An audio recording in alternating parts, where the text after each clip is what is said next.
My name is Tabitha, and I'm 40 years old. My husband, Tom, is 42 and works for a major telecommunications company. We've been married for 15 years. We haven't been blessed with children, but we enjoy our time together as a couple. Yet, Tom has had a mistress, Anna, for the past 10 years. What the heck? What are you doing? Isn't it obvious? I'm moving out, so I called a moving company. What do you mean? How could you deceive me for 10 years? To think you've been supporting a mistress for all this time while acting normal at home is just disgusting. I'll grant you your wish and divorce you. No, I didn't want a divorce. There's a reason for all this. I don't want to hear your excuses. I'm leaving this house right away. This house, which was my grandparents', was extensively remodeled by my father, who paid a lot for it. I've put up not only the furniture for sale but the house as well, so you better leave too. Suddenly, Tom turned pale as I broke the news.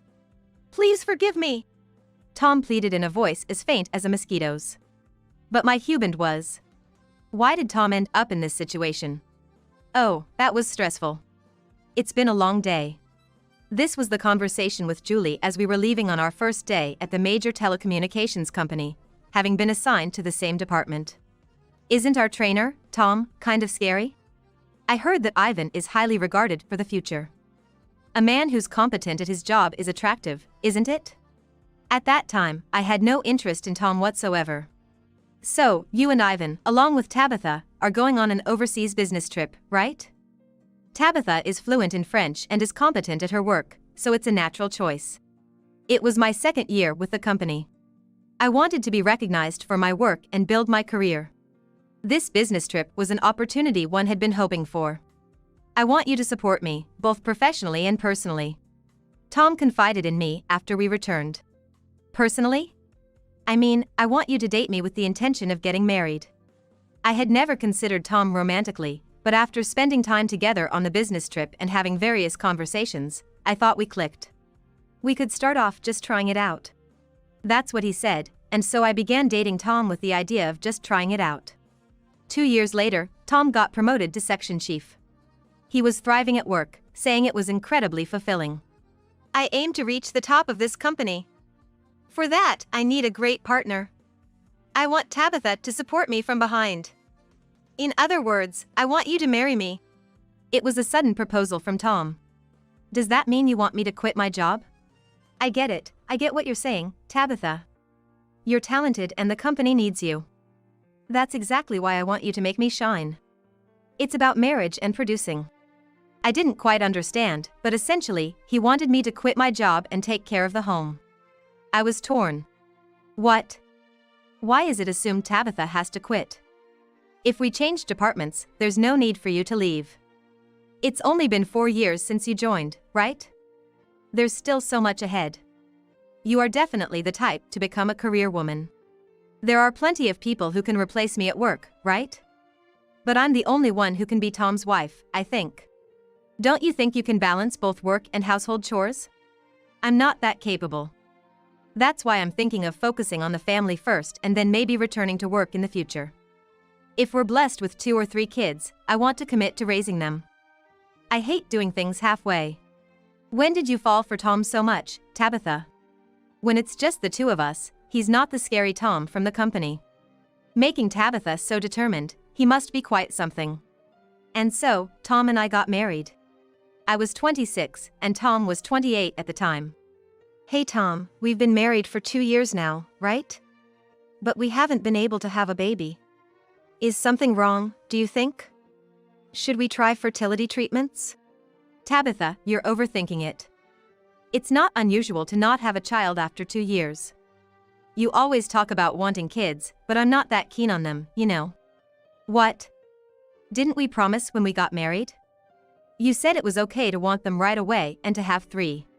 No, I haven't forgotten, but you're still 28, Tabitha.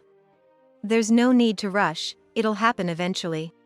Tom was optimistic, but I had planned to have children early and return to work once they were older. That's why I quit my job and married Tom. For now, I'll go to a fertility clinic. If it comes to fertility treatments, I'll need your cooperation, Tom. Tom didn't seem to listen or respond. Fertility treatments were physically and mentally challenging. Still, I didn't give up and pursued fertility treatments for 6 years. I might be at my limit. I accidentally let my true feelings slip in front of Tom. Maybe giving up is the only option. Life without kids could be fun in its own way. Hey, Tom, please, would you go get checked for fertility issues just once? What? You think it's my fault? It's not that, but there has to be some reason we haven't been able to conceive. I just want to eliminate the possibilities one by one to find the cause. Please! Tom grumbled but reluctantly agreed to get tested. The results showed that Tom had azoospermia. No wonder we hadn't been able to conceive for 6 years. So what? You think you've drawn the short straw or something? Tom was obviously feeling guilty. He snapped back. I've outperformed men my age at work and became the youngest department head.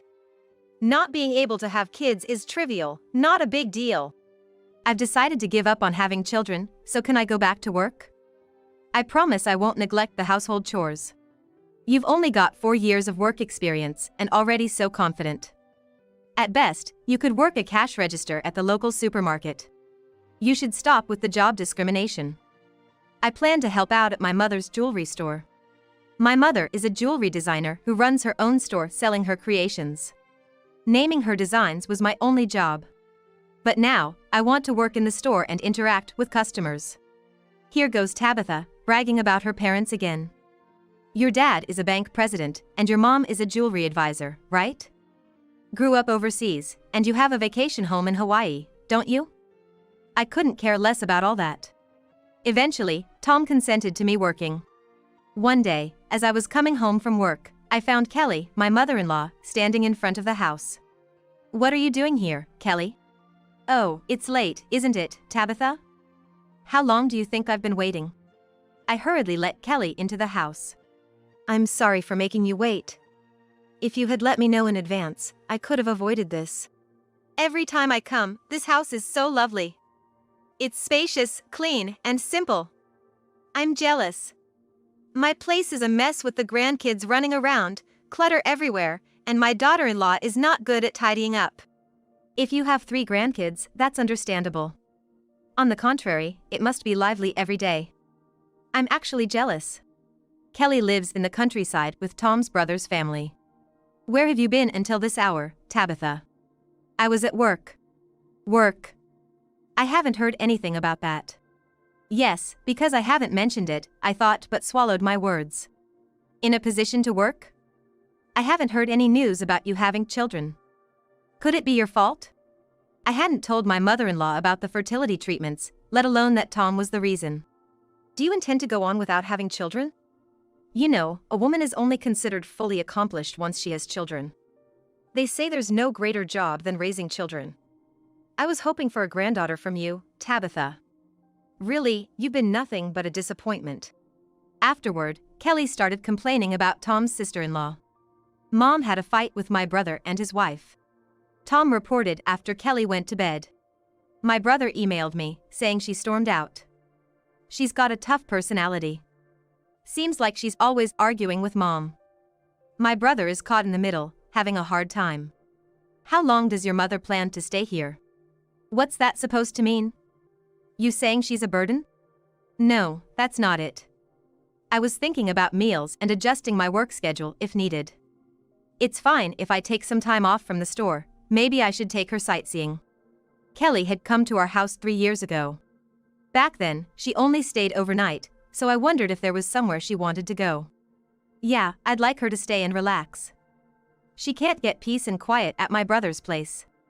All right, I'll make sure your mom gets to visit the places she wants to and do the things she wishes. But as Kelly showed no signs of leaving, I started to feel a bit fed up. Are you sure it's okay for me to go to work, Kelly? It's fine, it's fine. I know my way around the house and the neighborhood by now. Is she planning to stay indefinitely? My bad feeling was confirmed. That's why I'm saying we should live with my mom. I had thought Tom might suggest it someday. My brother and I talked, and his wife can't forgive Mom this time. We have plenty of space here, and it would be helpful for you if Mom took care of the household chores. Absolutely not. but the atmosphere made it hard to say no. I vaguely agreed while trying to figure out a way to send Kelly back. I had made plans to meet Julie, a coworker from my first job. She said she needed to talk. Is this urgent matter about Julie getting married? Both Julie and I are turning 40 this year.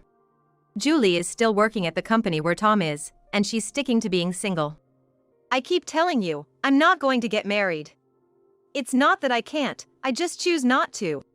It feels like our conversations always start this way. Okay, serious talk now. Last Sunday, I saw Ivan, the department head, shopping with a woman and a girl who seemed to be her daughter. Which woman? A former employee of our company. I was her mentor when she was new. But what's bothering me is why she was with Ivan. Actually, that woman, Anna, is the wife of our company's executive director. It's getting hard to keep track of all these characters. The executive director? Isn't he about 60 years old? Exactly. Both the executive director and Anna are on their second marriage. Anna's daughter is from her previous marriage, so she's not his child. There's a 25-year age gap. It must be for the money, and soon she'll be his caretaker. Tom is involved with that woman? It just doesn't sit right with me. So, I did some digging. I once dreamed of becoming a detective, even considered attending detective school. This might be hard for you to hear, Tabitha. Are you saying Tom and Anna have been having an affair? If it were just an affair, it might be better, but can I continue? I was scared, but nodded. Anna was having an affair with the executive director, who left his wife and children to marry her. Anna, being a single mother, probably didn't mind the age difference. This Anna, she's like a femme fatale. I know because I mentored her. At first glance, she seemed like a plain, unsophisticated country girl. But when I saw her recently, she had transformed into someone sophisticated and completely different. Did Anna quit the company after remarrying the executive director? She didn't quit. If she had, none of this with Ivan would have happened. Everyone was walking on eggshells around her because she was the executive director's wife.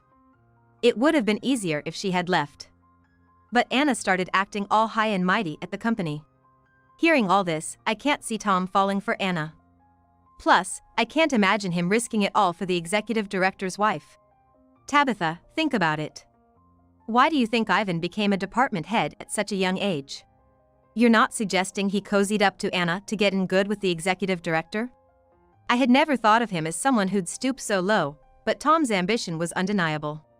Otherwise, there's no reason for Ivan to have an affair with Anna, right? But here's what I don't get. Ivan and Anna have been in a mistress relationship for 10 years. 10 years? I never saw any signs of it. Such betrayal. Are you okay, Tabitha? Can you handle hearing this? I've come this far, I need to hear it all to understand. I think his initial goal was to become a department head, no doubt. But there must have been something about Anna that attracted him. The quiet types are the ones who turn bold when they change. Apparently, this was the kind of interaction Ivan and Anna had. Julie then began to detail more specifically. What? The executive director was abusive? Anna looked like she was about to cry. He's definitely quick-tempered and easily angered. He even tried to lay hands on Marie, so I was desperate to protect her. I don't care what happens to me, I deserve it. But Marie has nothing to do with this. The executive director took on Anna's debt, leaving her unable to defy him. I want to leave the house, but I have nowhere to go, and I don't know what to do. Tom couldn't leave Anna and her trembling shoulders alone upon hearing this. Then, I'll rent an apartment for you. It's no big deal, but will the executive director allow you to separate? I think it'll be fine. He's always saying, "Get out." It's like his catchphrase. That's how Tom ended up renting an apartment for Anna and Marie to live in. Initially, Tom was nervous. He was always on edge, wondering when the executive director would storm in. So, he never stayed overnight at Anna's apartment. Really? You'll really come to Marie's sports day? Isn't there a parents' race for elementary school kids? You're saying you'll do the three-legged race with Marie, as her father? We might come in last, though. This way, Tom actively attended Marie's events. Anyone would think they were a real family. But it's strange. Why did the executive director marry Anna in the first place? They're living separately, and he doesn't show any affection for Marie. What was the point of the marriage? It's like a trophy, isn't it? He's a show-off, always wanting to be the center of attention, right? So, marrying a woman 25 years younger was just about bragging and being praised by others. That was only at the beginning, though. Right after we got married, he'd take me along to parties and show me off. But he gets bored easily. By now, he's lost interest in me. But that makes things easier for me. Being with Ivan like this is much happier by far. It was a clear example of how unhappy women can attract attention. Julie, thank you for looking into all these details for me. What are you talking about? We were peers under Tom. I opposed you marrying him, didn't I? Maybe I anticipated something like this happening. Now you're living with your mother-in-law, right? I didn't want to see Tabitha, who used to shine so brightly, bogged down and struggling in married life. So, from the outside, I appear as a woman burdened with domestic woes. I made up my mind. Well, the lady herself has come to visit. You must really love Tom. The tone was provoking right from the start. Julie had found this address for me. It's okay, my daughter will be late because of her club activities. The apartment Tom rented was modest. A department head like Tom couldn't afford anything more extravagant. It's fine, I'm open to talking about anything now. I just came to confirm. Do you plan to be with Ivan in the future? If so, I think I need to settle things. Tom and I have been together for 15 years, and out of those, he's been with you for 10. So, it's proof that he also valued his family life with you. I'm satisfied with my current life. Perhaps it's even better this way. I don't live with my husband but still receive financial support. And Tom is being a good father to my daughter, caring for her. I couldn't be happier. Do you receive financial support from Tom? Yes, because the money from my husband alone isn't enough. It seems he's paying quite a bit in child support to his ex-wife's children. Tom doesn't have other expenses, right? He doesn't have kids with you, and you're working hard. Plus, you don't have a mortgage to pay. Well, he has shown his goodwill. My daughter is in middle school and starting to care about fashion. The three of us even go to the mall together. Despite my dilemma of not being able to have children, I can't accept Tom doting on his mistress's daughter. So, you have no intention of leaving Tom? What do you think? Well, I can't leave my husband, so I don't think marrying Ivan will happen, even though he's willing. You are not homely, and he always says he doesn't want to go home, right? He says you're cold to his mother too. The type of wife that mothers-in-law dislike. The whole I'm a capable woman vibe. Ivan actually doesn't want you to work. He regrets the marriage, wondering what it was all for. At least, I'm repaying Ivan. I subtly asked my husband, and he promoted Tom to department head. And though there's no blood relation, I've given him the experience of being a father to a daughter. Something you could never do. I know Tom is infertile, don't worry. He even considered adoption. She's telling all this to such a mistress. Such private and sensitive matters being discussed so openly. I couldn't even talk to Julie about it. Being loved by two men, I've learned how much it raises one's self-esteem. That reminded me of what Julie said about her starting off as a quiet and unpolished woman. She must have significantly upgraded her looks with the executive and Tom's money. Finding happiness with someone else's money is fine by me, even if it means getting plastic surgery. But I want to remain an independent woman, just in case. Living smartly is more beneficial, especially for beautiful women. Well, keep up the facade of a married couple. Oh, would you mind exchanging contact information? That settled my feelings. Then haste makes waste. And so, I started making arrangements to sell the house, find a new place, and move. What? What are you doing? Isn't it obvious? I called the movers because I'm moving out. You and your beloved mother-in-law better start looking for a place to live too. The house is already sold. How about you two live in a small apartment together? Or maybe with Anna in her place. For people in that tiny apartment might be a squeeze, though. What's all this commotion? Oh, mother-in-law, I'm leaving, so you and Tom can do as you please. Huh? What are you talking about? I'm divorcing Tom. At that moment, Tom prostrated himself and begged, "Please forgive me." I have nowhere else to go. Oh. What about Anna's place? Tom fell silent. Oh, that's right. You were dumped by Anna, weren't you? Now you really have nowhere to go. Hey, Tom, do you understand why Anna dumped you? If not, let me enlighten you.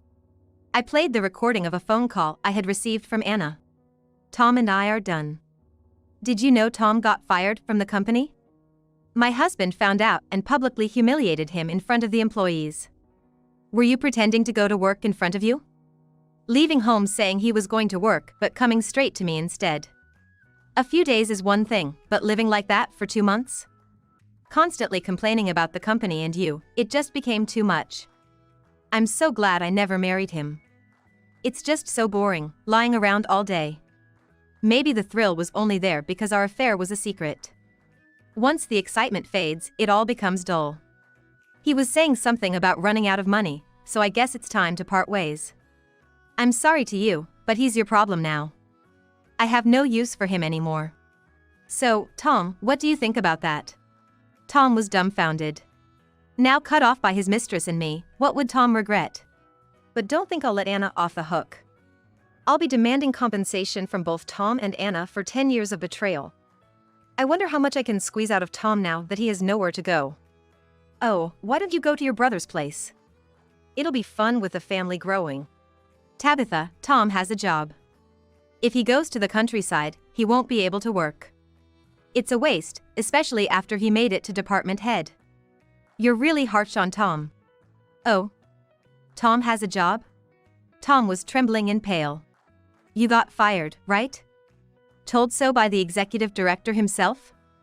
Well, that's expected, considering you were involved with his wife. What are you talking about? The executive director is really clueless, not noticing for 10 years. I didn't notice either. But why? You approached Anna for a promotion, but when did you lose your heart to her? Because she was so homely. Your cooking is delicious, Tabitha, but it's all modern and colorful. I prefer traditional dishes, so she captured my heart that way. Right, Tom is quite the mama's boy. You love the traditional dishes and grilled fish his mother makes. How much did this house sell for? We've lived here for 15 years, but it's still pretty clean since we don't have kids. Oh, by the way, mother-in-law, the reason we don't have kids is because of Tom. He's infertile. How could we have kids then? In times like these, bringing up such disadvantageous information, Tabitha, you really have a terrible personality. It's a blessing to be able to divorce such a woman, Tom. Let's live together. You'll find a job soon enough. You were a department head at such a big company. Do you have money to rent a place? You've been borrowing money from colleagues to support Anna, right? You might have borrowed money from friends from school days without my knowledge. And when that wasn't enough, you borrowed from every consumer finance company, right? Planning to turn to loan sharks next? Sorry, but I want nothing to do with a man drowning in debt. Especially one who pretends to be lavish just to impress his mistress. I wonder what Anna spends all that money on. Looks like the movers are done, so I'll be going. What happened to Tom and his mother afterward? As expected, they went to live with his brother in the countryside, enduring snide remarks but sticking together. And you went through with the compensation claims? Yes, Tom's mother paid from her savings, meant for her retirement. I also claimed compensation from Anna, but the executive director covered for her. It's frustrating that I couldn't make Anna feel the impact. Huh? Haven't you heard? It seems Anna started dating her daughter's tutor, but it was a misunderstanding. What do you mean? It was all one-sided love from Anna. Well, of course, the guy is a college student. She ended up stalking him, and the police issued a restraining order. Even the executive director is fed up and planning to divorce her. He gave money to you because he sympathized with you, thinking you suffered the same way he did. It would be so satisfying if Anna got dumped by the executive director. Is Tom still living at his brother's place? It seems he moved out because it was too cramped. It's hard to find a job in the countryside. Not that I'm praising him, but he's competent, so he should be able to make a living with his experience. No, you've got it all wrong. Tom is swamped with debt repayments because he borrowed money from everywhere. He started working a construction job with lodging, but it mentally and physically drained him, and he ended up going away. An elite like Tom doing construction work is just impossible. I'm done with it. I'm going to live positively. My mother entrusted me with her jewelry store, so I have to make it thrive even more. That's the Tabitha you should be. You shine when you're working. True to those words, I am living a fulfilling and vibrant life.